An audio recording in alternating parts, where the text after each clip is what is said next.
guide to others, and thank you for your word. And may we live it. In Jesus' name we pray. Amen. Yeah, but only after it started. Oh, this is a good one. I'm gonna keep it. I can't win. Oh well. I never noticed how much you look like your mom. Janie.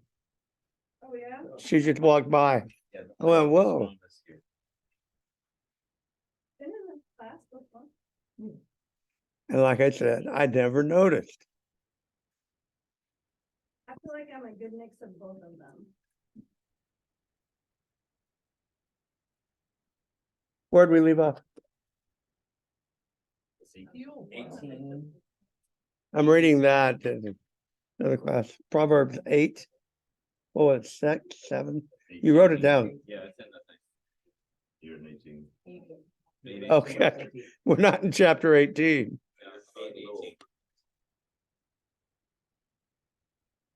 All right.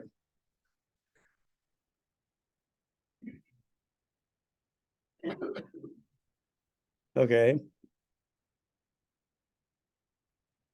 Well, fine. Jeff 2.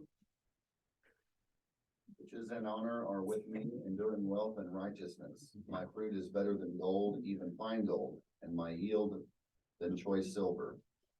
I walk in the way of righteousness, in the paths of justice, granting an inheritance to those who love me, and filling their treasuries.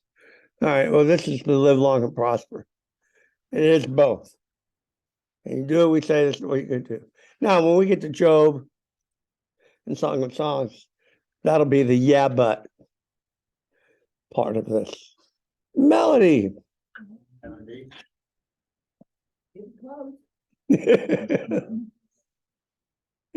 She'd be so happy when people don't say that when she walks in. When is it due? February 4th. Wow. It's doing close. It is close. Do you know what it is? Does he have a name? Estienne. Estienne. Estienne. It's a French variant of Stephen. Oh, I like that. Let's have a Chinese baby with a French name. It's a variant of Stephen. That makes sense. Estienne. You'll go around. I'm Estienne. Oui, oui.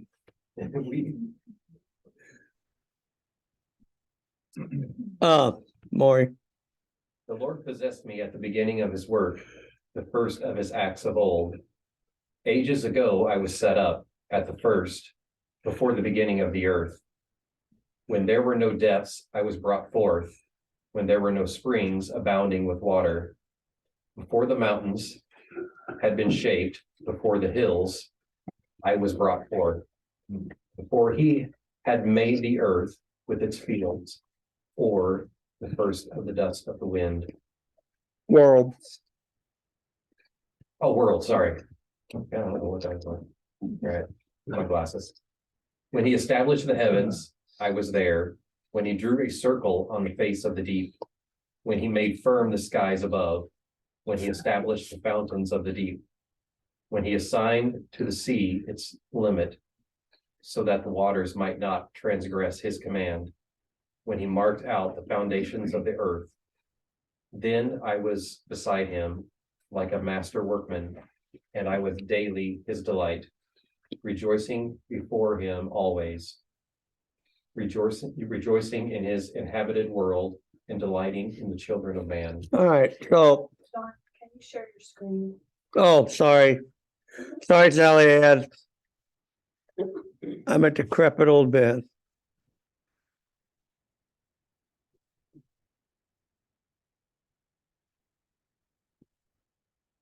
All right, so a couple things. Notice that reason, intellect, it's built into the fabric of the universe.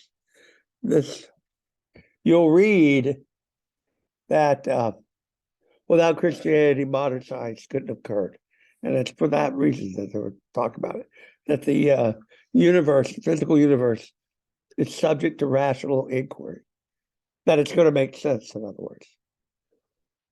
You're looking at me, just go, I'm thinking about what you're saying. oh, okay. Don't do that. I will listen. Trying to make it make sense now. So, modern man, I mean, this is 700 BC, this book. So that's 2,700 years. They've been aware of the rational element to the universe. And the Greeks, of course, knew this, and others knew it, because there were patterns that repeated. And so the idea that it's chaotic just didn't float. The second thing was, notice, why is my nose stopped up all of a sudden? I can breathe, I just can't talk. The ancient cosmology was evident in this description. Notice he had a circle on the deep. The way to describe the ancient world, we think, well, we know it's a globe, right? Well, they did not. They conceived of the world as a pancake with a dome over it. A snow globe. That's exactly what it looked like. And it was round, but it was not a sphere. And this is true in all the cultures, including the biblical one. God saw no reason to correct that, wasn't necessary. So he just went with it.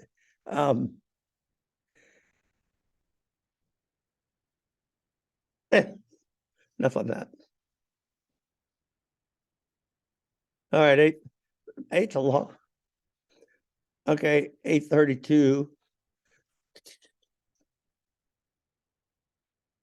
Yes, I am pointing to you, Daniel.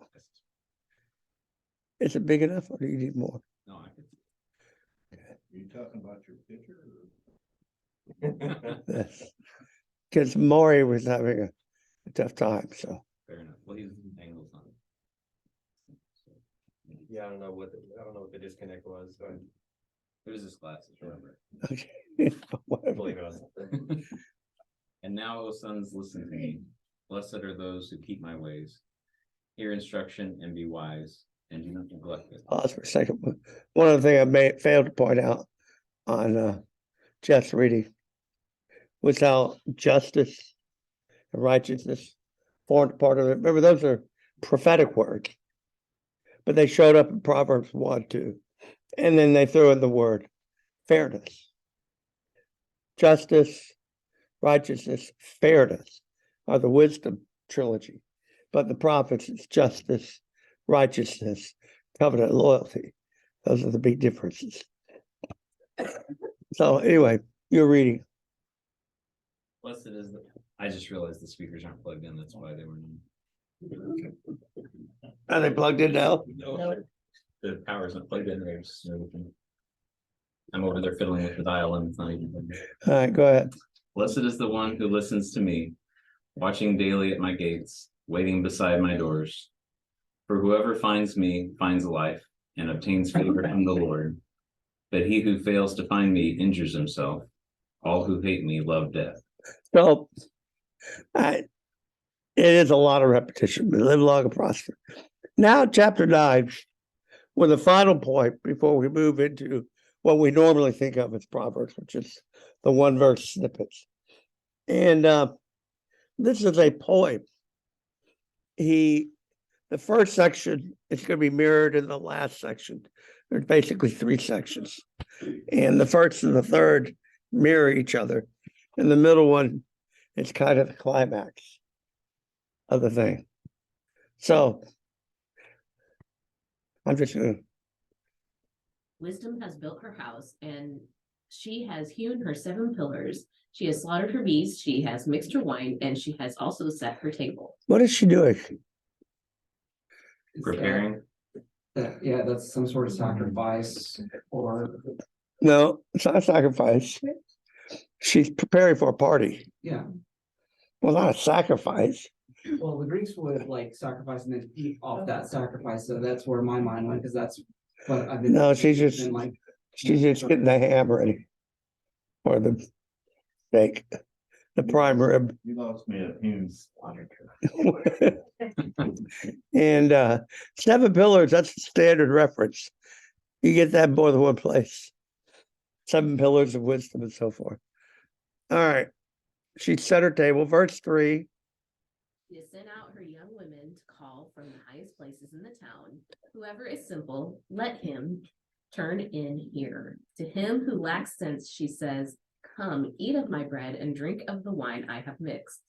Leave your simple ways and live and walk in the way of insight. So this is wisdom. What is she doing? Inviting. Look, this is not esoteric secret stuff. I'm right here. Come. Partake. But by the way, that's the same language we hear of another lady, and we'll hear it from her again. But that we've already encountered. So don't think of wisdom as something that's unattainable. Now we're going to be right in the middle. We're in the middle section, and we'll let Shauna. Can you read it? Yes, thank you. Whoever corrects a scoffer gets himself abuse, and he who reproves a wicked man incurs injury. Do not reprove a scoffer, or he will hate you. Reprove a wise man, and he will love you. Give instruction to a wise man, and he will be still wiser. Teach a righteous man, and he will increase in learning. The fear of the Lord is the beginning of wisdom. This is the beginning. This is the middle. This is the climax of the whole poem, this verse, which offsets 1:7, not offsets, acts as a bookmark to 1:7. If you don't remember what 1:7 is, just to remind us. Fear of the Lord is the beginning of knowledge. Fools despise wisdom and instruction. And now we're at 8:10, I think it was. Sorry.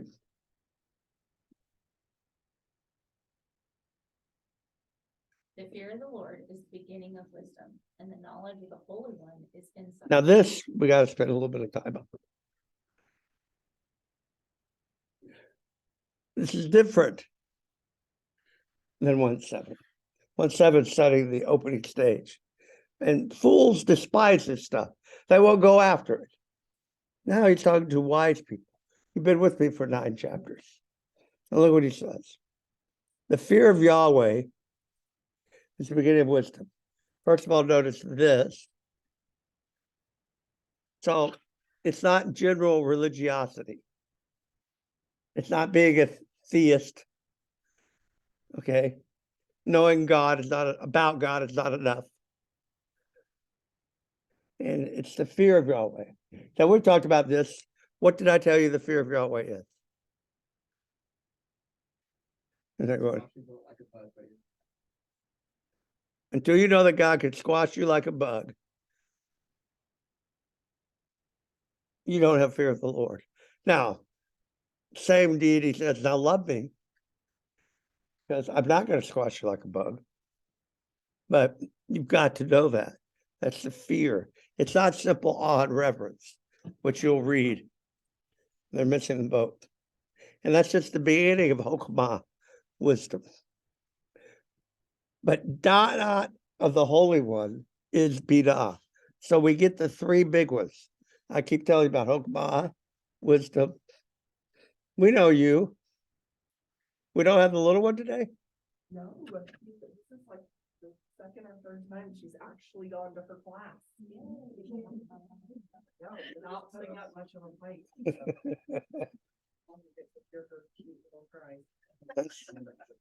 As we talk about crushed testicles, that's just nice that she's not here. So anyway, wisdom, God, Binah, the 3 big ones.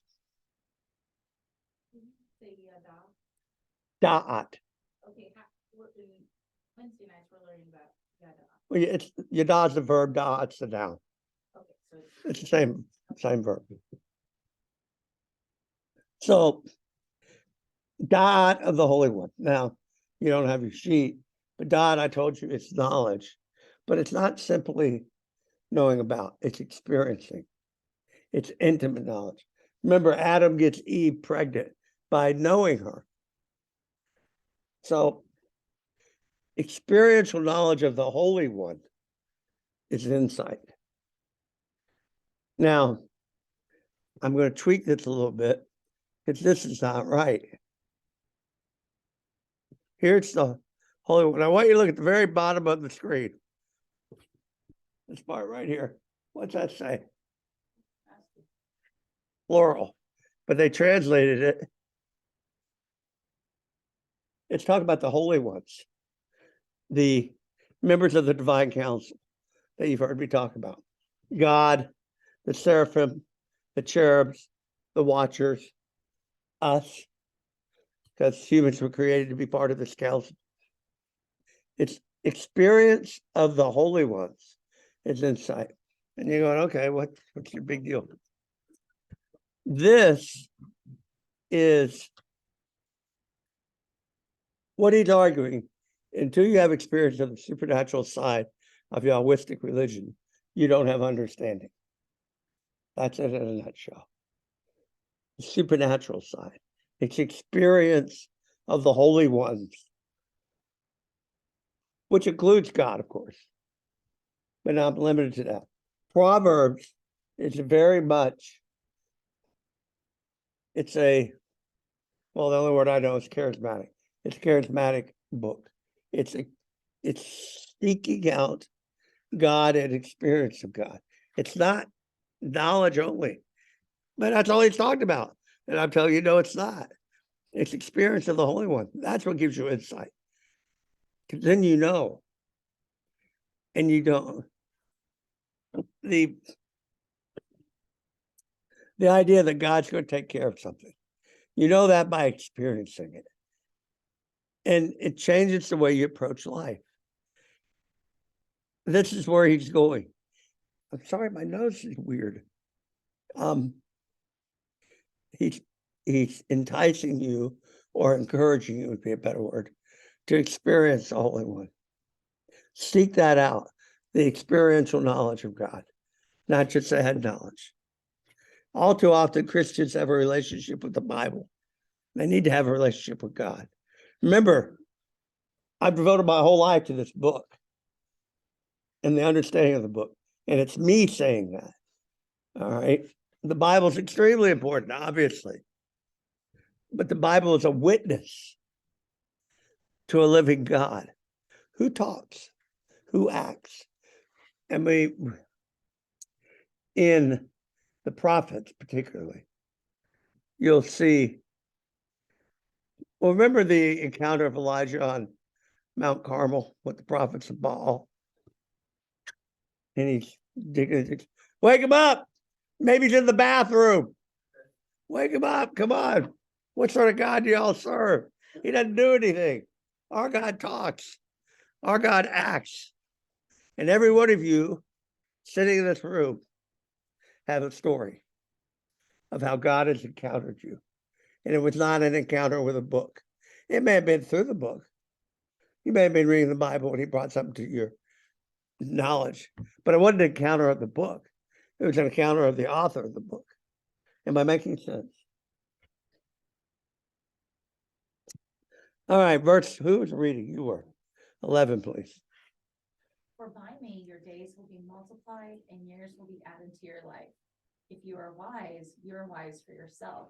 If you scoff, you alone will bear it. All right.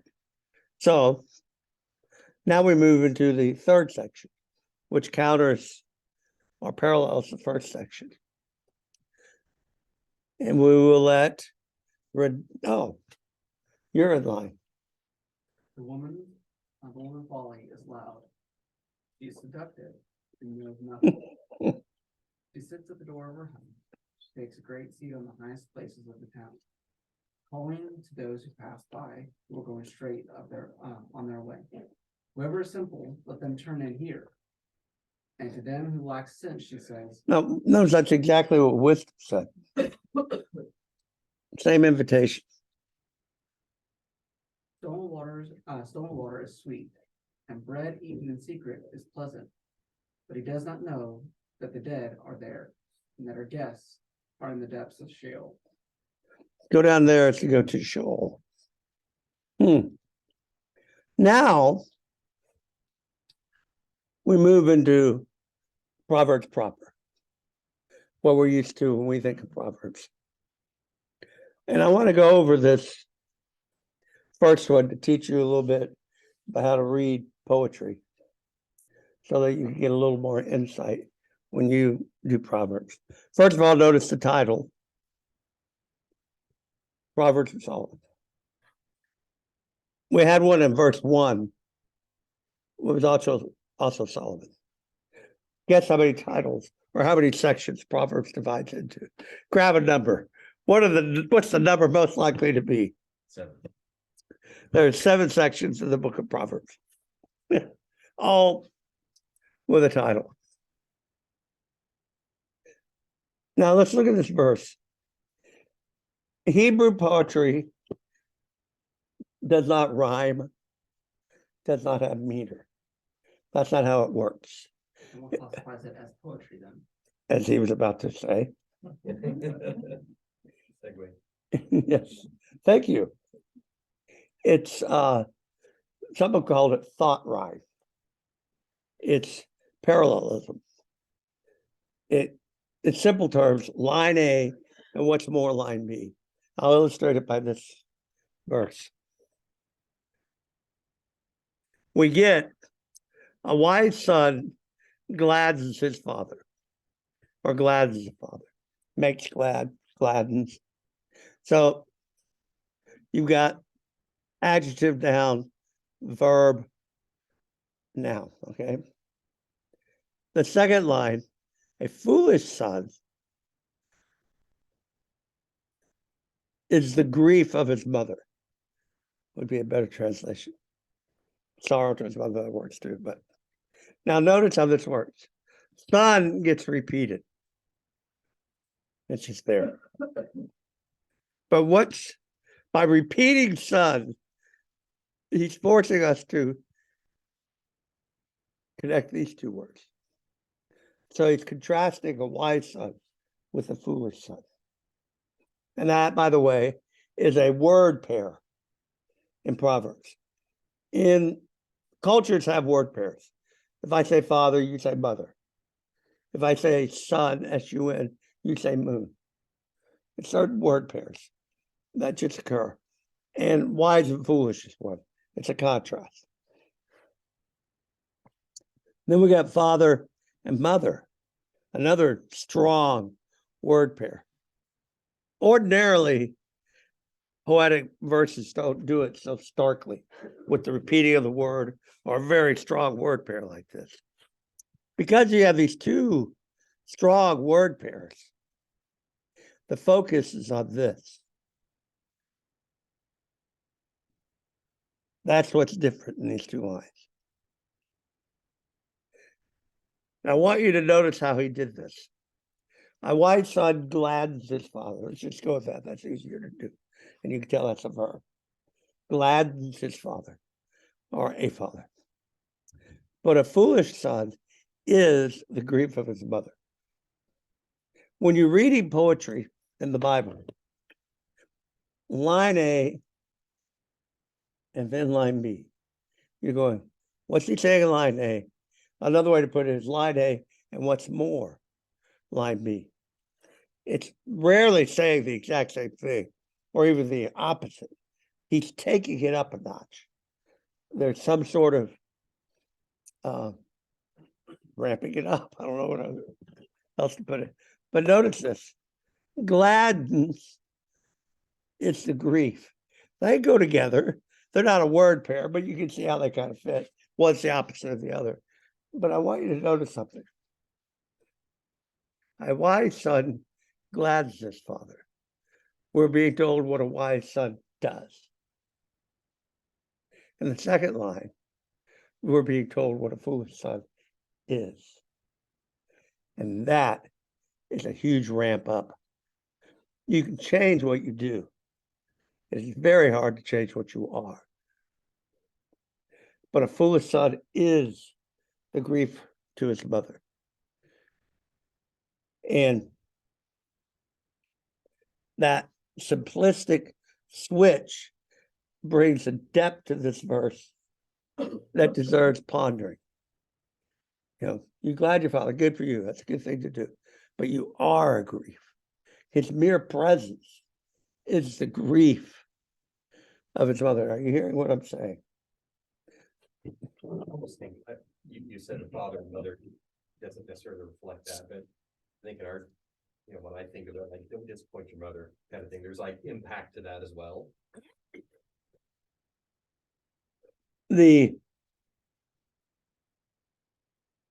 Yes, but even there, you're doing what you do versus to what you are.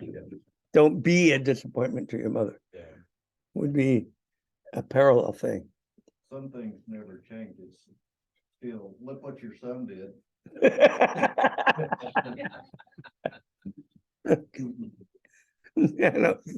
don't think you're quite getting what I'm driving at here, but but yes. But do you see how the parallelism works? Thank you, Bill. Look at verse 2. Treasures gained by wickedness do not profit. Simple. The contrasting or but furthermore, but righteousness delivers from death. Now this is a word pair. Righteousness, wickedness shows up a lot. We saw it in chapter 1 of Proverbs is 2. Proverbs also. Getting treasures of wickedness, it don't even profit. But righteousness delivers from death. Actually snatches away from death. That's pretty good. It's pretty good. A, B.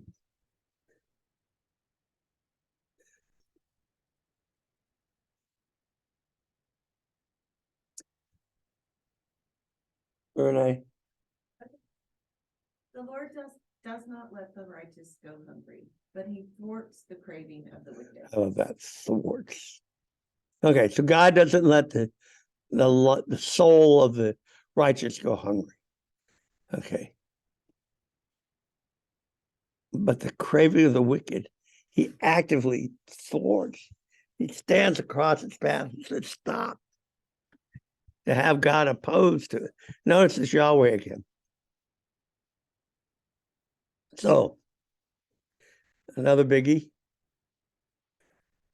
Ready? A slack hand causes poverty, but the hand of the diligent makes rich. And we know all this one. He who gathers in summer is a prudent son, but he who sleeps in harvest is a son who brings shame. Gathered in the harvest season. Yeah, I'm going to sleep. We've all been there. And we paid the price. All right. So you see these verses that you can just memorize. Verse 6. Blessings are on the head of the righteous, but the mouth of the wicked conceals violence. The memory of the righteous is a blessing, but the name of the wicked will rot. That's pretty powerful. Will rot. The wise of heart will receive commandments, but a babbling fool will come to ruin. Whoever walks in integrity walks securely, but he who makes his ways crooked will be found out. Whoever winks the eye causes trouble, and a babbling fool will come to ruin. The mouth of the righteous is a fountain of life, but the mouth of the wicked conceals violence. We've had that before, right? Right here. You'll see that a lot. Was the reference to heart, was that mine? Usually, yeah.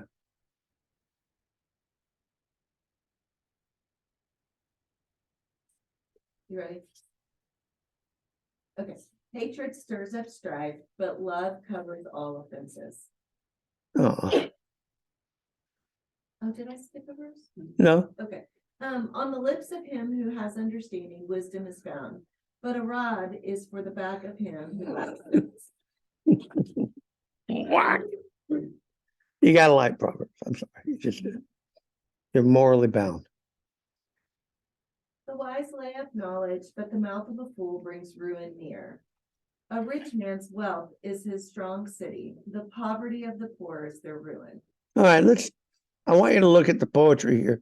just for your own sake. Notice rich versus poor. His wealth, poverty. So these are being stand up. So a rich man's wealth is his fort, his citadel. And the poverty of the poor is a ruin. These are the things that stand out. So that's where the focus of the verse is. Are you with me? Okay, 16. Read that one, Renee. The way of the righteous leads to life, the gain of the wicked to sin. Okay, do you see how the wage, gain, righteous, wicked leads to life, leads to sin? It's not hard, but it's interesting. Whoever heeds instruction is on the path to life, but he who rejects reproof leads others astray. The one who conceals hatred has lying lips, and whoever utters slander is a fool. That's interesting. When words are many. By the way, fool, the word pair in Proverbs is wise fool. Those are the two that go together. And the fool is not a silly person. It's one who rejects wisdom. That's a fool. Got to come up with a word. So King James said fool. We just stuck with it. So don't think of the court jester. Think of the guy who is consciously rejecting wisdom, choosing his own path, if you will. Well, I have a question on that one. Actually, it's not your question. You may have a question. So far, a lot of these parallel comments have contrasted each other. One good, one bad, it seems, but that one, 18. I'll read it that way. Parallelism is of multiple sorts. The more common, believe it or not, is actually what we call synonymous. Say it in line A and then repeat it in line B, but with different words. Another type is the contrasting. That's what we've been reading. Up to line A and in contrast line B. But usually it's what he said in line A, different words in line B, reinforcing it. So that's kind of what you're getting at here. This would be more synonymous parallelism than contrast. And so you get both, and there are others. You're mixed up here. I'm finding that synaptic. They're not strictly good, bad. Yeah. So, is it in the New Testament? Where it says you're not supposed to call another man a fool? Jesus says that, yeah. Right. So is he talking about the same kind of fool as this kind of? No. Fool, or different? Okay. No. Jesus is, don't call a guy an airhead. That's that word. Well, this is the obstinate counter wisdom. So when Jesus is talking about, what he's talking about, like, Airhead. stupid. Yeah, don't call your friend an airhead. Empty head. So this one, it doesn't imply ignorance. No, this is that. Choice. Right. So then, Fools despise wisdom and instruction. right. Go back up to verse 2, I think it was the one with the father and mother then. Because that definition of fool, verse 1, I guess, to me makes this tie to mother even more significant. Because a mother is only as happy as her saddest child. Ooh, And that come from your grandma? no, I don't think it came from my grandma, but I mean, we say that a lot at our house, and it's profoundly true. I mean, if you've ever had teenagers or, you know, whatever, who have said this, a mother is only as happy as her saddest child. And for this to be grief to the mother when you have a child who is struggling, to me is super profound. It's amen. So if he's willingly choosing, knowingly choosing a counter path, It's gonna be a grief to the mom. That's what you're talking about here.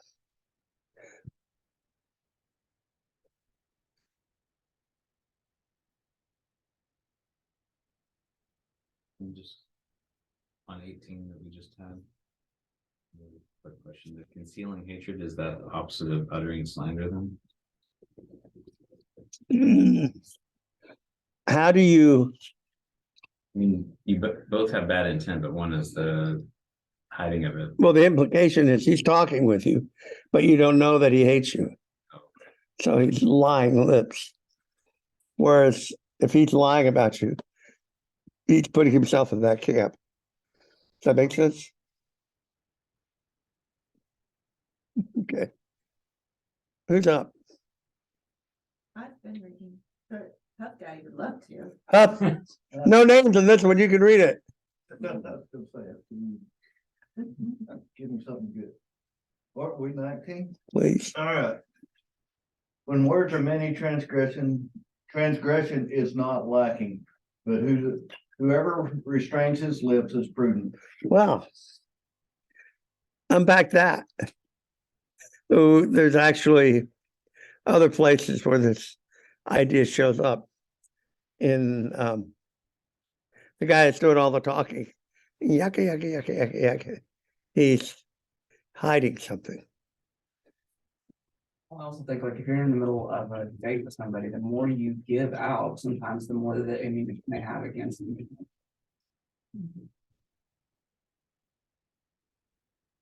The tongue of the righteous is choice silver.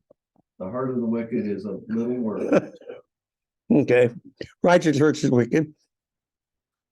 The lips of the righteous feed many, but fools die for the lack of sense. Now notice, fool, not wicked.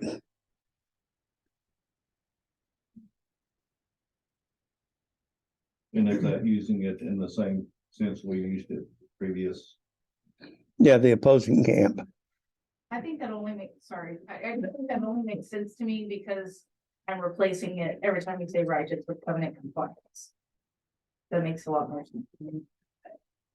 Because a fool wouldn't choose covenant compliance. No. 22.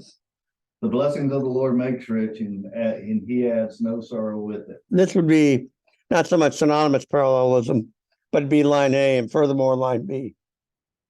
Hey, he makes rich. In fact, he doesn't even have sorrow with it. That's pretty cool. Doing wrong is like a joke to a fool, but wisdom is pleasure to a man of understanding. This is so real.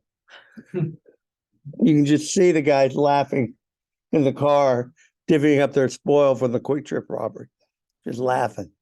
Is there a whole TV show on some guys that do this? Mhm. And they, I mean, like, don't you have any regard for these people? You're Yeah, we can ranking. just change that word fool to. What were you going to say? I can't stand that show. What show are we talking about? Practical jokers. Is that what you're talking about? There's Yeah. one of them, there's two of them, but yeah. But dumb criminals. Yeah. do that. Nikki. What the wicked dreads will come upon him, but the desire of the righteous will be granted. That's a curious thing. When the tempest passes, the wicked is no more, but the righteous is established forever. Now, we're probably going to finish up Proverbs next week because I'll talk about principles. But one of the big ones is with Proverbs, you're not dealing with promises. Okay. You're dealing with observations. So they've sat there, they've looked at the world and they go, as a rule, what the wicked fears comes on him.